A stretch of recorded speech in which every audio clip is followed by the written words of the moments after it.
అందరికీ నమస్కారం. ఈరోజు ఈ వీడియోలో మనం వినబోయే కథ ఏంటో తెలుసుకునే ముందు, కొత్తగా ఎవరైనా మన ఛానల్ చూస్తున్నట్లయితే తప్పకుండా ఒక లైక్ చేసి ఛానల్ని సబ్స్క్రైబ్ చేసుకోండి. ఇక కథలోకి వెళ్తే, నిద్ర లేస్తూనే ల్యాండ్లైన్ మోగిన శబ్దం వినబడడంతో ఇంత ఉదయాన్నే ఎవరై ఉంటారా అని ఫోన్ లిఫ్ట్ చేసి హలో అన్నాను.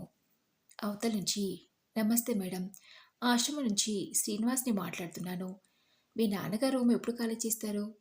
మేనేజర్ గారు రేపటికల్లా ఖాళీ చేయమంటున్నారు మేడం. ఆ విషయం చెప్దామని ఫోన్ చేశాను అని చెప్పాడు శ్రీనివాస్.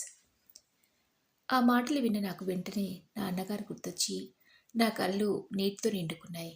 బాధతో నా నోటి వెంట మాట రాక ఏమీ మాట్లాడకుండా నిశ్శబ్దంగా ఉండిపోయాను. శ్రీనివాస్ అనే ప్రశ్నకి నా నుంచి ఎలాంటి సమాధానం రాకపోవడంతో, మేడం వింటున్నారా? మేనేజర్ గారు మీ నాన్నగారి గదిని రేపటికల్లా ఖాళీ చేయమంటున్నారు అన్నాడు కాస్త గట్టిగా. హా, వినబడింది శ్రీనివాస్. రేపు ఉదయం వచ్చి ఖాళీ చేశానని చెప్పి ఫోన్ పెట్టేశాను. ఫోన్లో మాట్లాడుతుండగా ఆయన విన్నట్టున్నారు. ఇప్పుడు ఇంకా మళ్ళీ దేని గురించి ఫోన్ చేశారు?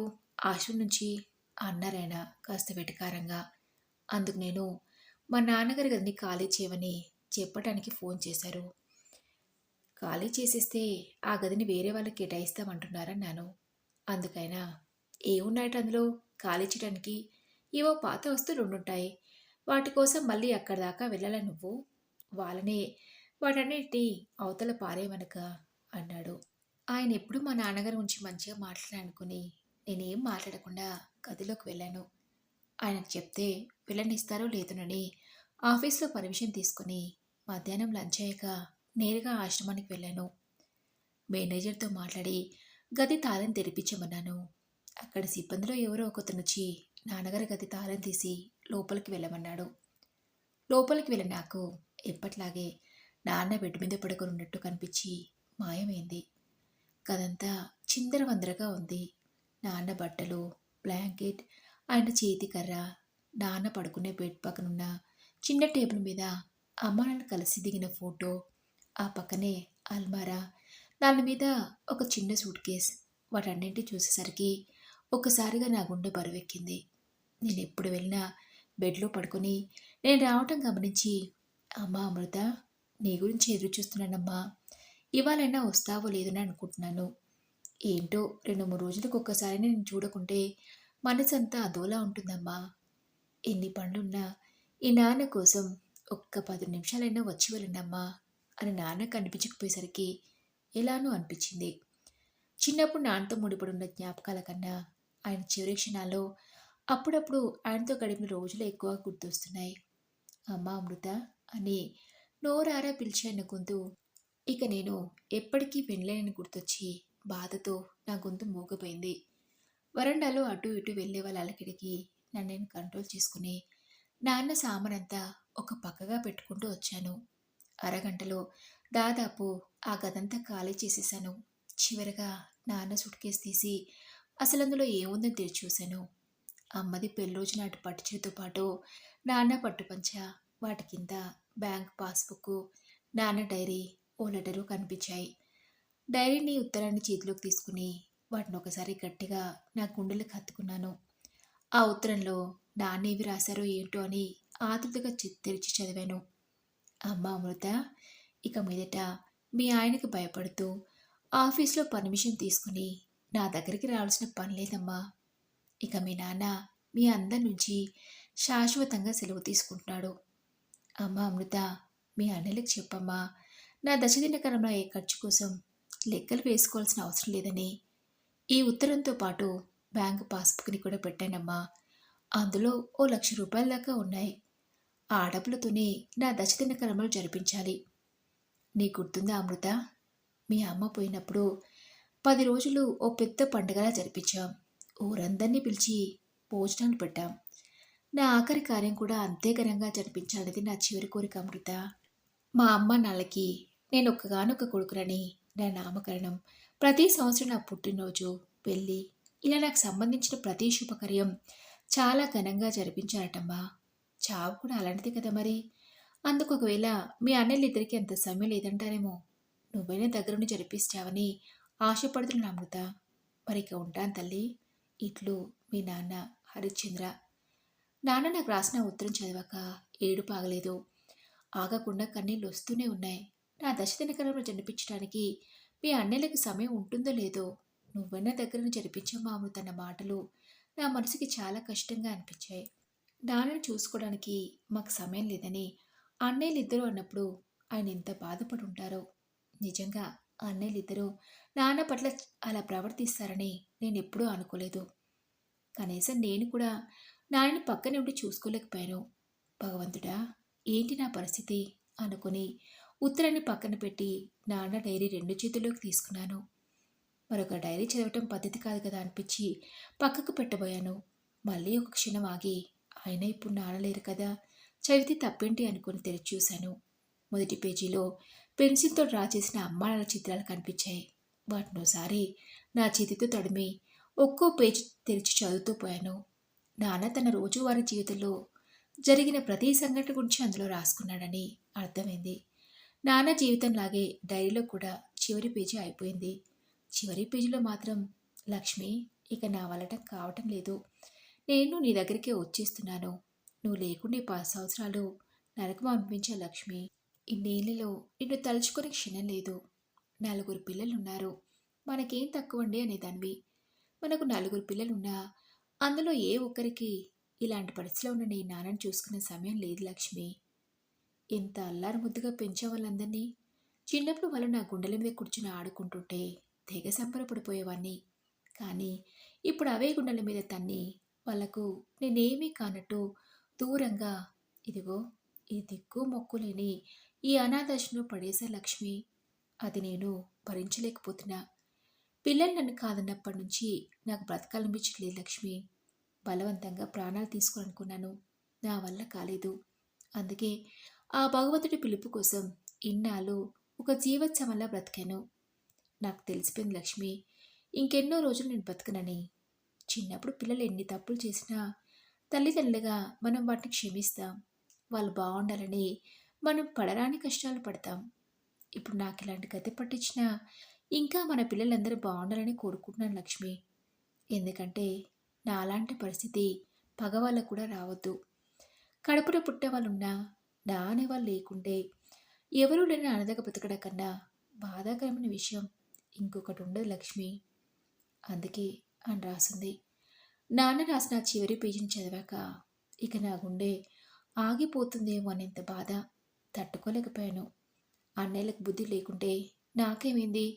ఇంతకన్నా ఎక్కువ నాన్న కోసం ఏమీ చేయలేకపోయానంటూ నన్ను క్షమించు నాన్న, ప్లీజ్ అంటూ ఏడుస్తున్న నేను అప్రయత్నంగానే గతంలోకి వెళ్ళాను. నాన్న పేరు హరిచంద్ర, అమ్మ లక్ష్మి. వాళ్ళకి మేము 4 సంతానం. అన్నయ్యలు రఘు, వాసు, ఆదిత్య, ఇంకా నేను. నాన్న ఒక గవర్నమెంట్ కాలేజీలో లెక్చరర్గా పనిచేసేవారు. నాన్న మా అందరికీ ఉన్నత చదువులు అందించారు. రఘు, వాసు అన్నయ్యలు ఇంజనీరింగ్ పూర్తి చేసి ఉద్యోగరీత్యా ఒకరు చెన్నైలో, మరొకరు బెంగళూరులో ఉంటున్నారు. చిన్నన్నయ్య ఆదిత్య పై చదువుల కోసం అమెరికాకు వెళ్ళి చదువు పూర్తి కాగానే అక్కడే ఉద్యోగం చేస్తున్నాడు.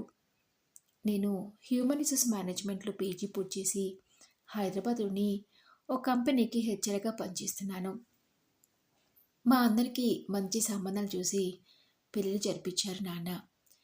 అందరం ఎవరికి వాళ్ళు ఉద్యోగాలు చేసుకుంటూ మా కుటుంబాలతో సంతోషంగా ఉన్నాం. అలా కొంతకాలం గడిచాక నాన్న రిటైర్ అయ్యారు. మొదట్లో కొన్ని రోజులు పెద్దన్నయ్య, చిన్నన్నయ్య దగ్గరుండి తిరిగి ఊళ్ళోనే ఉండేది. నాన్న రిటైర్ అయ్యాక మా అన్నయ్యలిద్దరూ అమ్మ నల్ని మా దగ్గరికి రమ్మని తీసుకెళ్తారనుకున్నారు నాన్న. కానీ అన్నయ్యలు ఎప్పుడూ ఆ ప్రస్తావన తీసుకురాలేదు. అలా కొంతకాలం బాగానే సాగింది. ఉన్నట్టుండి అమ్మకి ఆరోగ్యం పాడవడంతో నాన్న అమ్మని హాస్పిటల్లో చూపించారు. డాక్టర్లు పరీక్షలు అవి చేసి అమ్మకి క్యాన్సర్ అని చెప్పారు. మందులతో కొంతకాలం తప్ప పూర్తిగా నయం కావడం కష్టమన్నారు. నాన్నకు అమ్మంటే చాలా ఇష్టం. అమ్మ గురించిన ఆ వార్త విని నాన్న తట్టుకోలేకపోయారు. డాక్టర్లు చెప్పినా వినకుండా నాన్న అమ్మని చాలా హాస్పిటల్ని చూపించారు. అయినా ఫలితం లేదు. అమ్మకి క్యాన్సర్ తెలిసిన 2 సంవత్సరాలకి కాలం చేసింది. అమ్మ చనిపోయిన సంవత్సరం దాకా నాన్న సొంతలోనే ఉన్నారు. అప్పటికే అన్నలిద్దరూ ఎవరో ఒకరు నాన్నని రమ్మని అడగలేదు. ఆ సమయంలోనే చిన్నన్నయ్యకి హైదరాబాద్కి ట్రాన్స్ఫర్ అయింది. నేను చిన్నన్నయ్య ఉండేది హైదరాబాద్లోనే కాబట్టి పిల్లలిద్దరూ హైదరాబాద్లోనే ఉంటున్నారు. నేనొక్కడినే ఊళ్ళో ఉండి ఏం చేయాలనుకున్న నాన్న ఉన్న ఇంటిని అమ్మి ఇల్లు అమ్మగా వచ్చిన డబ్బులు తన రిటైర్మెంట్ బెనిఫిట్స్ అన్నింటినీ మా అందరికీ పనిచేసి ఇక మీదట మీ దగ్గరే ఉంటాన్రా అని చెప్పాడు. అందుకు అన్నయ్యలిద్దరూ సరే అన్నారు. ఓ 6 నెలలు హైదరాబాద్లో ఉన్న వాసు అన్నయ్య దగ్గర, మరో 6 నెలలు చెన్నైలో ఉంటున్న పెద్దనే రఘు దగ్గర ఉన్నాక నాన్నకు వయసైపోవడంతో జబ్బులు చుట్టుముట్టాయి. అన్నయ్యతో పాటు వదిలిద్దరు కూడా ఉద్యోగాలు చేసేవాళ్ళు అవడంతో నాన్నని ఇక మేము చూసుకోవడం కష్టమన్నారు. రఘు అన్నయ్య, నాన్న మాతో సమానంగానే నీ కూడా తన ఆశని పంచించాడు కదా అమృత. నాన్నను కొన్ని రోజులు నువ్వు తీసుకెళ్ళు, ఆ తర్వాత ఆలోచిద్దాంలే అన్నాడు. నాన్న ఆస్తి గురించి నేను ఎప్పుడూ ఆశపడలేదు. అందులో నాకు నయా పైసా ఇవ్వకుండా నాన్నకి ఏ కష్టం రాకుండా కళ్ళలో పెట్టుకుని చూసుకునేదాన్ని. కానీ మా అత్తయ్య కూడా మాతో పాటే మా ఇంట్లోనే ఉంటుంది. నాకు తెలుసు మా ఆయన అత్తయ్య నాన్నని మన ఇంట్లో ఉండనివ్వండి అంటే అందుకు ఒప్పుకోరని. అయినా ఓసారి నా వంతు ప్రయత్నం చేస్తానని అడిగి చూశాను. నేను ఊహించినట్టుగానే వాళ్ళ నుంచి వద్దు అనే సమాధానమే వచ్చింది. నాకు జీవితాన్ని ఇచ్చిన నాన్న కోసం ఏమీ చేయలేకపోతున్నాను బాధపడ్డాను. ఎంత అడిగినా ఇంట్లో ఒప్పుకోపోవడంతో గుండెని తిట్టో చేసుకుని నాన్న చూసుకోవడం నా వల్ల కాదనే అని చెప్పేశాను. అలా ఓ వారం గడిచాక ఆ నెల ఇద్దరు మాట్లాడుకుని నాన్నని ఓల్డేజ్ హోమ్లో చేర్పించాలని నిర్ణయించుకొని నాతో చెప్పారు. అందుకు నేను ఒప్పుకోలేదు. వద్దన్నయ్య, నాన్నకు ఆ పరిస్థితి రావడం నేను తట్టుకోలేను. కావాలంటే నాన్న చూసుకోవడానికి పని వాళ్ళని పెట్టుకోవచ్చు కదా అన్నాను. రోజంతా ఇంట్లో ఎవరో ఉండం. అలాంటప్పుడు ఆ పని వాళ్ళు మాత్రం ఆయన జాగ్రత్తగా చూసుకుంటారని ఏ నమ్మకం? ఇంట్లో కన్నా మంచి సౌకర్యాలను ఆశలను చెప్పిద్దాం. నాన్నకి ఎలాగో పెన్షన్ వస్తుంది కదా, తక్కువ పడితే అందరం కలిసి తలో కొంత వేసుకుని కడదాం అన్నారు. చివరికి అదే జరిగింది. హైదరాబాద్లోని ఒక ఓల్డేజ్ హోమ్లో నాన్న చేర్పించారు. నాన్న అందులో చేర్పించిన 15 రోజులకి నాన్న చూడటానికి వెళ్ళాను. నాన్న చిక్కి సగమయ్యారు. అమ్మ ఉన్నప్పుడు నాన్న ఎంత ఆరోగ్యంగా ఉండేవారో. వీళ్ళకి అన్నీ చేసి పెడుతూ నాన్న జాగ్రత్తగా చూసుకునేది. అలాంటిది నాన్నని అలా చూసి తట్టుకోలేకపోయాను. మీరంతా ఉండి కూడా నన్ను ఎవరూ లేని వల్ల ఇలా ఓల్డేజ్ హోమ్లో జాయిన్ చేశారనే బాధ నాన్న కళ్ళలో కొట్టొచ్చినట్టు కనిపిస్తుంది. అర్థమైంది నాన్నకు అక్కడ ఉండటం అస్సలు ఇష్టం లేదని. కానీ ఏం చేయను అని అన్నలిద్దరికీ ఫోన్ చేసి బ్రతిమలాడినాను. నాన్నని ఎవరో ఒకరు ఇంటికి తీసుకెళ్ళండి అని. అందుకు వాళ్ళు కుదరదన్నారు. చూస్తుండగానే 6 నెలలు గడిచాయి. మా ఇంటిని నేను పనిచేసే ఆఫీస్కి నాన్న ఉంటున్న ఓల్డేజ్ హోమ్కు దూరం అవడంతో తరచుగా వెళ్ళలేకపోయేదాన్ని.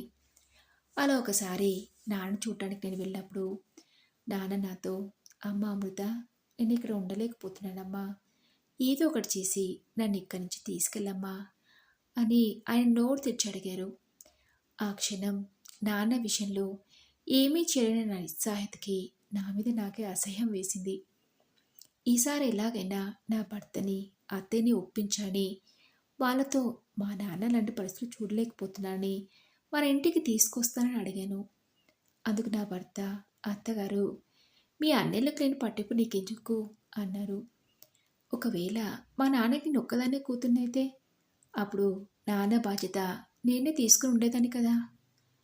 అయినా నాన్న మనతో పాటు ఉన్నంత మాత్రాన మనకు వచ్చిన ఇబ్బంది ఏంటి? ఖర్చు గురించి అయితే నేను సంపాదిస్తున్నాను కదా అన్నాను. అయినా నాన్న తీసుకురావడానికి నా భర్త, అత్తగారు ఒప్పుకోలేదు. ఆ విషయంలో ఇంట్లో పెద్ద గొడవే జరిగింది. వారం రోజులు ఇంట్లో వాళ్ళతో పోరాటం చేసినా నా ప్రయత్నం మాత్రం ఫలించలేదు. నాన్న ఉంటున్న ఓల్డేజ్ హోమ్ దూరం అవడంతో తరచుగా వెళ్ళి ఆయన చూసి రావటం కష్టం అవుతుందని నేను పనిచేస్తున్న ఆఫీస్కి దగ్గరలో ఒక ఓల్డేజ్ హోమ్ ఉందని తెలిసి ఆ నెల ఇద్దరితో మాట్లాడి నాన్నని అక్కడ చేర్పించాను. నా భర్తకి, అత్తగారికి తెలియకుండా తరచుగా నాన్నని చూసొస్తుండేదాన్ని. దగ్గరుండి చూడలేకపోయినా కనీసం అలాగైనా నాన్నని చూసుకుంటానని తృప్తిపడ్డాను. అలా ఓల్డేజ్ హోమ్లో నాన్నని చేర్పించి 6 సంవత్సరాలు గడిచాయి. నాన్నకి 80 సంవత్సరాలు వయసు అయిపోతున్న కారణంగా ఆయన ఆరోగ్యం మునుపట్లా ఉండట్లేదు. కొన్ని రోజులుగా నాన్న కడుపులో నొప్పి వస్తుందని చెప్పడంతో హాస్పిటల్లో చూపించాను. డాక్టర్లు ప్రేగులో ఏదో సమస్య ఉందని ఆపరేషన్ చేయాలన్నారు. అదే విషయం అన్నయ్యలతో చెప్తే ఈ వయసులో ఆపరేషన్ అంటే అందుకని ఆరోగ్యం సహకరిస్తుందా? పైగా ఆపరేషన్ అయి కోలుకునేదాకా మనమే దగ్గరుండి చూసుకోవాలి. ఇప్పుడు ఎవరికంత సమయం ఉందని అన్నారు. అన్నయ్యలు మాట్లాడిన ఆ మాటలు వాళ్ళ మీద అసహ్యం వేసి ఎలాగోలా నా భర్తను అత్తగారిని ఈ విషయంలో మాత్రం ఒప్పించి నాన్నకు ఆపరేషన్ చేయించాను. ఆ తర్వాత ఓ 10 రోజులు నాన్నని మా ఇంట్లోనే ఉంచుకుని మా అత్తగారి బలవంతంతో తిరిగి ఆయన్ని ఓల్డేజ్ హోమ్లో వదిలేసి వచ్చాను.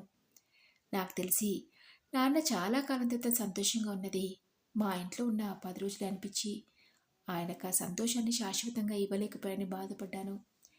అలా మరో 2 సంవత్సరాలు గడిచాక ఓ రోజు ఉన్నట్టుండి నాన్న నిద్రలోనే ప్రాణాలు వదిలారు. నాన్న ఊహించింది నిజమే. అన్నయ్యలిద్దరూ నాన్న దశదినం కోసం కూడా లెక్కలు వేసుకున్నారు.